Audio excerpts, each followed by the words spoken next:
ஒரு நாட்டை கட்டியெழுப்பும் செயற்பாட்டில் வெறும் பௌதீக அபிவிருத்தி மாத்திரம் போதுமானது என்றும் அந்த அபிவிருத்தியானது நாட்டின் கலாச்சார மற்றும் வரலாற்று பாரம்பரியங்களுடன் இயல்பாக பிணைந்திருக்க வேண்டும் என்றும் ஜனாதிபதி அனுரகுமார திசாநாயக்க சுட்டிக்காட்டியுள்ளார். நாட்டின் கலாச்சார மற்றும் பெறுமதிகளுடன் ஆழமான தொடர்பில்லாமல் ஒரு நாட்டை அபிவிருத்தி செய்ய முடியாது என்றும், குறிப்பாக ஜனாதிபதி உலகின் பெரும்பாலான நாடுகளில் தமது கலாச்சார அடித்தளம் மீதே வளர்ச்சி அடைந்துள்ளது என்பதையும் சுட்டிக்காட்டியுள்ளார். அத்துடன் இலங்கைக்கு இடையிலான நல்லிணக்கம் ஒற்றுமையை கட்டியெழுப்பும் விடயத்தில் இந்த கலாச்சார அடித்தளம் மிக முக்கியமானது என்றும் ஜனாதிபதி மேலும் தெரிவித்துள்ளார். ஜனாதிபதி அலுவலகத்தில் நேற்று பிற்பகல் இடம்பெற்ற புத்த சாசன சமய மற்றும் கலாச்சார அலுவல்கள் அமைச்சுக்கும் 2026 ஆண்டின் வரவு செலவு திட்ட நிதி ஒதுக்கீட்டின் கீழ் நடைமுறைப்படுத்தப்படும் திட்டங்களின் முன்னேற்ற மீளாய்வு மற்றும் 2027 ஆண்டிற்கான வரவு செலவு திட்டத்தின் முன்மொழிவுகள் குறித்து கலந்துரையாடலின் போதே ஜனாதிபதி இந்த அறிவுறுத்தல்களை வழங்கியுள்ளார். புத்த சாசன சமய மற்றும் கலாச்சார அலுவல்கள் அமைச்சின் கீழ் செயல்படும்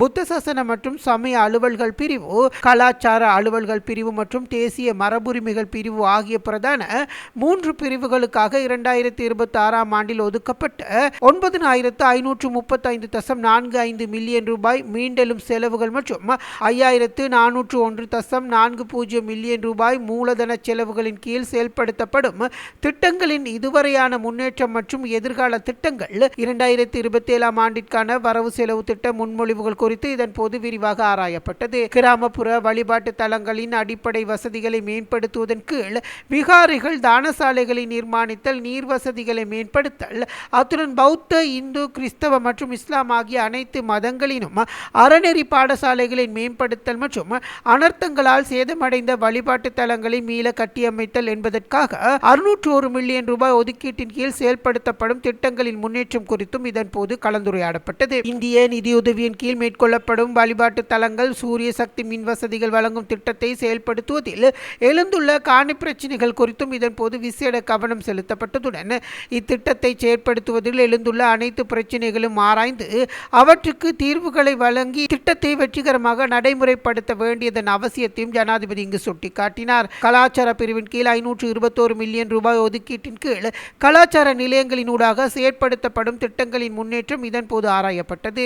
அமரதேவ நினைவிடத்தின் நிர்மாண பணிகள், தேசிய சாவடிகள், காப்பு திணைக்களத்தின் பிரதான கட்டிடம் மற்றும் நடமாடும் அடுக்குகள் தொகுப்பு ஒன்றினை நிறுவுதல் மற்றும் டிஜிட்டல் மயமாக்கல் திட்டத்தின் தற்போதைய முன்னேற்றம் குறித்தும் இங்கு கலந்துரையாடப்பட்டது. நமது பாரம்பரியங்களையும் வரலாற்றையும் தற்கால சந்ததியினருக்கு நெருக்கமாக்குவதற்கு தேசிய அருங்காட்சியகம் மற்றும் சுவடிகள் காப்பு திணைக்களத்தின் டிஜிட்டல் மயமாக்கும் திட்டங்கள் துரிதப்படுத்துவதன் அவசியத்தை சுட்டிக்காட்டிய ஜனாதிபதி, வெறும் கட்டிடத்திற்குள் மாத்திரம் சுருங்கிவிடாது, நவீன தொழில்நுட்பத்தை பயன்படுத்தி வரலாற்றை நேரடியாக அனுபவிக்கும் வகையில் அருங்காட்சியகங்களை மேம்படுத்துவதன் முக்கியத்துவத்தை சுட்டிக்காட்டினார். 2018 தொடக்கம் 2019 ஆண்டுகளில் ஆரம்பிக்கப்பட்ட கடந்த அரசாங்கத்தின் கீழ் ஒழுங்கற்ற முறையில் கைவிடப்பட்டிருந்த தேசிய கலாபவனத்தை நவீனமயமாக்கல், ஜோன் டி சில்வா ஞாபகார்த்த நாடக அரங்கு மற்றும் அமரதேவ நினைவிடம் போன்ற திட்டங்களின் பிரச்சினைகளை தீர்த்து அவற்றை உடனடியாக நிறைவு செய்ய திட்டமிடப்பட்டுள்ளதாக புத்த சாசன அமைச்சர் இதன் போது தெரிவித்துள்ளார். குறிப்பாக தேசிய கலாபவனத்தில் நிர்மாண பணிகளில் காணப்பட்ட தரம் குறைந்த தன்மைகள் மற்றும் முறைகேடுகள் காரணமாக